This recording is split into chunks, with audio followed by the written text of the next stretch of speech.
সতর্কবার্তা, এই চ্যানেলটি কোনো অবৈধ সামগ্রী প্রচার করে না। এই চ্যানেল দ্বারা সরবরাহিত সমস্ত সামগ্রী কেবল শিক্ষামূলক উদ্দেশ্যেই বোঝানো হয়েছে। আমার আজকের বিষয় শারীরিক মিলনের পর অবশ্যই এই দিনটি কাজ করতে ভুলবেন না।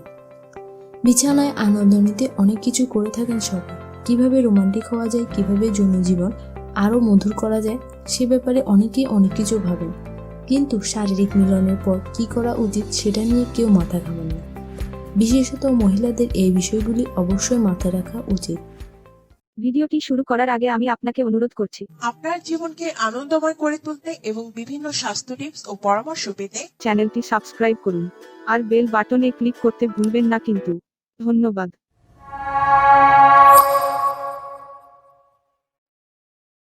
1. মূত্রত্যাগ করুন। এই কথাটা হয়তো আর আগেও অনেকবার শুনেছেন, তবে এটা যে কতটা গুরুত্বপূর্ণ সে কথা আরও একবার মনে করিয়ে দেওয়া উচিত। মিলনের পর শোয়ার আগে মূত্রত্যাগ করতে ভুলবেন না। এতে আপনি অনেক যন্ত্রণা থেকে মুক্তি পাবেন, কারণ মিলনের সময় ব্যাকটেরিয়া সংক্রমণের সম্ভাবনা থাকে, যা আপনার শরীরের ভিতর ঢুকে যায়, যা ব্লাডারেও পৌঁছে যেতে পারে। কিন্তু মিলনের পর মূত্রত্যাগ করে সেই সম্ভাবনা থেকে মুক্তি পেতে পারেন। 2. পানি খান।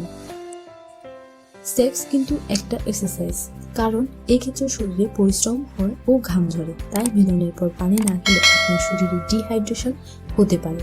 তাই পানি খাওয়া অত্যন্ত জরুরি। ঠিক যেমন জিম করার পর পানি খেতে হয় তেমনই।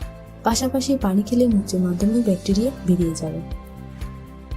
3. সাবান দিয়ে পরিষ্কার করুন। সাবান দিয়ে পরিষ্কার করুন, কিন্তু তাই বলে গন্ধযুক্ত সাবান ব্যবহার করবেন না। গন্ধহীন সাবান দিয়ে যৌনাঙ্গ পরিষ্কার করলে ব্যাকটেরিয়াগুলি ধুয়ে যাবে, তবে ভিতরে সাবান দিয়ে পরিষ্কার করার প্রয়োজন নেই। শরীর নিজেই সেটি পরিষ্কার করতে পারে। আমার ভিডিওটি ভালো লাগলে লাইক এবং শেয়ার করতে ভুলবেন না, এবং অবশ্যই আমার চ্যানেলটি সাবস্ক্রাইব করতে ভুলবেন না। আপনার সুস্বাস্থ্য কামনা করে আমাদের আজকের আলোচনা এখানেই শেষ করছি। ধন্যবাদ। কোনো প্রশ্ন থাকলে কমেন্ট করে জানাতে পারেন। এতক্ষণ ভিডিওটি দেখার জন্য ধন্যবাদ। এই চ্যানেলে শুধুমাত্র স্বাস্থ্য বিষয়ক ভিডিও আপলোড করা হয়। স্বাস্থ্য বিষয়ক টিপস পেতে চ্যানেলটি সাবস্ক্রাইব করুন আর বেল বাটনে ক্লিক করতে ভুলবেন না কিন্তু। ধন্যবাদ।